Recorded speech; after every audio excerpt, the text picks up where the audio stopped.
Hey everyone, welcome to another Green Room interview. I am Jason, your host today, and today I have a special guest, Tiffany, who is with us. Tiffany, how you doing? Good.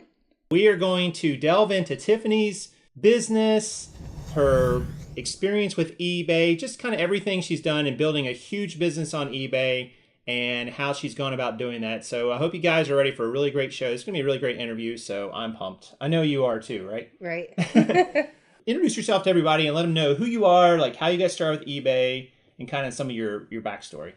My name is Tiffany. I started with eBay. My first sale, I believe it was September 23rd of 2000. Coming up on 17 years. The first thing I ever sold was a piece of clothing that I had bought at the bins. Right. So I saw the return on investment and I was like, this is amazing. You know, there's really something to this. And I've always kind of been an entrepreneur from a very early age. So it's in my blood. Right. And it's something that I've always wanted to do, work for myself. Did you have some other jobs and career choices and so on before eBay? I did. And none of them ever felt right. You know, eBay has felt right and has, pretty much been my life for 17 years. What size is your store on eBay today? We have just over 5,000 items listed. Oh, wow. And hopefully, that will grow. We started with 0 items listed.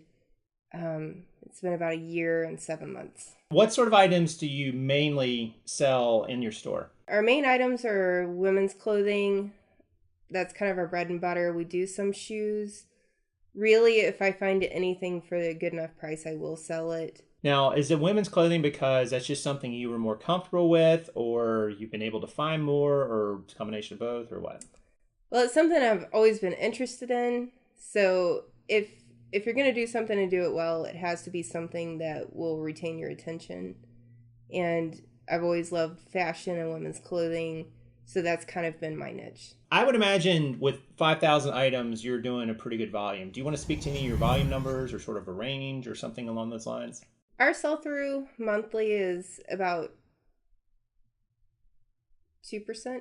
That's a huge sell-through. Is it that high or is it a little bit lower? That seems a little high. No, it has to be lower than that. So it's a total of like 1,000 items a month. 1,000 items a month. What about seasonality? I mean, one of the things a lot of eBay sellers struggle with is they buy, winter coats. They're a great deal, $5 a piece, and then June comes around. Right. And it gets harder to sell them. What about, does that really affect you guys in your business? We sell swimsuits all winter long. We sell sweaters all summer long. And the thing is, I've heard it said many times by other sellers, put your winter inventory away in the summer and, focus on the seasons.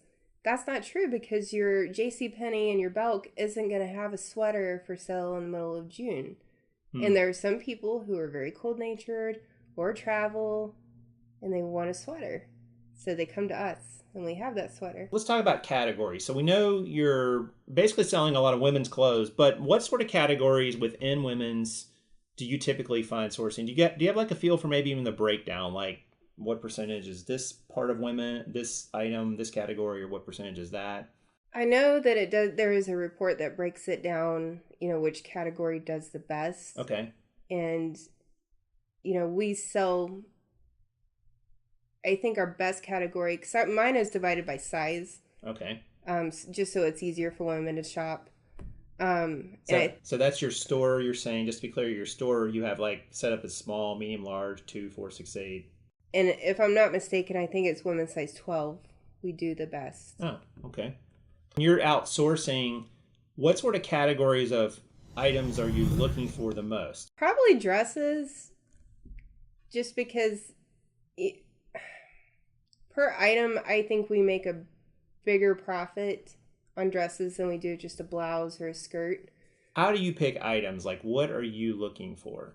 If I'm buying by the pound or, at one of our local thrifts where everything's $1, all I'm looking for is condition. Eye-grabbing colors, like a more bold color, just because it photographs better and it stands out. Anything that would lend itself to something that's more high-end. Physically picking up every single item? No.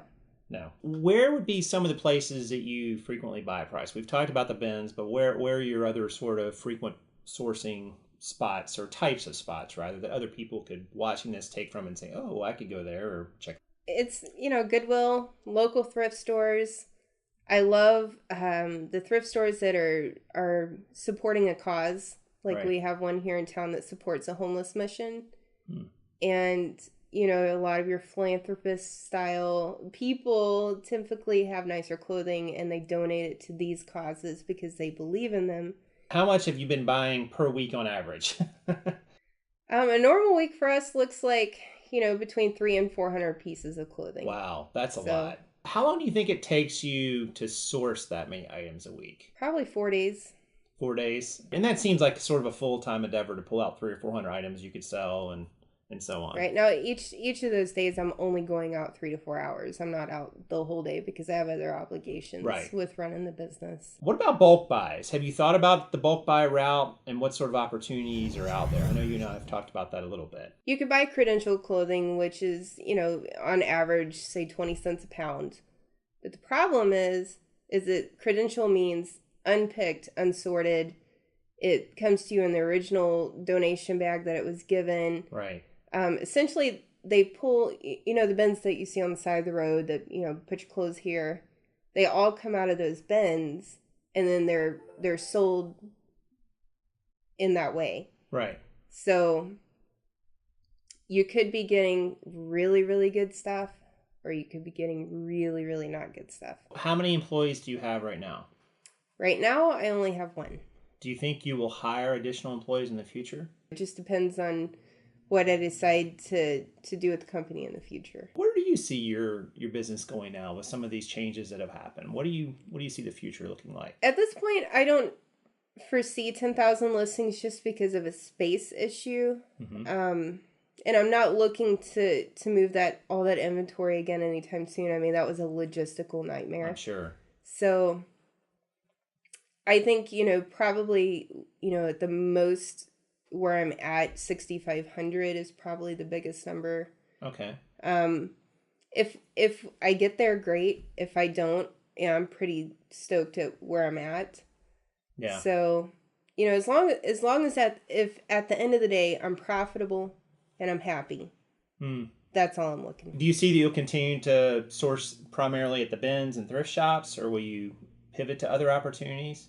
For now, I'll stick with what I know, but I have been researching, maybe getting into some skewed items that, I can buy a large purchase, right? Order of one thing and then kind of, it's a one and done. I mean, you do one listing and you pull from it. Right. But in conjunction with what I'm already doing, because I love what I do. Do you see the market on eBay continue to support sort of this pre-owned clothing, thrifted approach, or what's your feeling about that? I do, because when I first started this 17 years ago, it was a little taboo to wear pre-owned clothing. Oh, wow. You didn't brag about finding something at Goodwill. All right. Well, we have a lot of people watching this who are probably beginners, or maybe they have already started their eBay business and they just want to know, all right, well, how do I grow? How do I, scale my business up a bit or make it more effective, more efficient, more profitable? What sort of tips could you give them? What have you learned over these 17 years? Anytime I teach someone who's brand new in eBay, the first thing you have to do is download the eBay app on your phone. Okay. Learn how to search for completeds and understand, like, if 1,000 of this item is listed, and then you look at completeds and say 500 have sold, that's a pretty good sell-through rate. It's decent. Now, if you have 1,000 listed and only 20 have sold, you probably don't want to buy that item. Right. Because the demand is not that high. Right. So, for sure, researching completeds, just research in general. But when you're first starting, find something that you love, that you're passionate about. So what's your, what is your hobby? Mine before, it was reading fashion magazines. Granted, I was much younger then. So Weren't we all? Right? So, that was what I loved. And so that's what I went into. Right. And, you know, the adage is true. If you love what you do, then you never work a day in your life. That's great. Well, Tiffany, I want to thank you so much for this interview. It was really nice for you to meet here in this hotel room, this hotel conference room, to do this interview, and I really appreciate it. So thank you very much. Thanks for having me. All right, guys, that's going to do it for now. So I hope you enjoyed this green room interview, and good luck out there selling, and we'll see you all real soon. Thanks.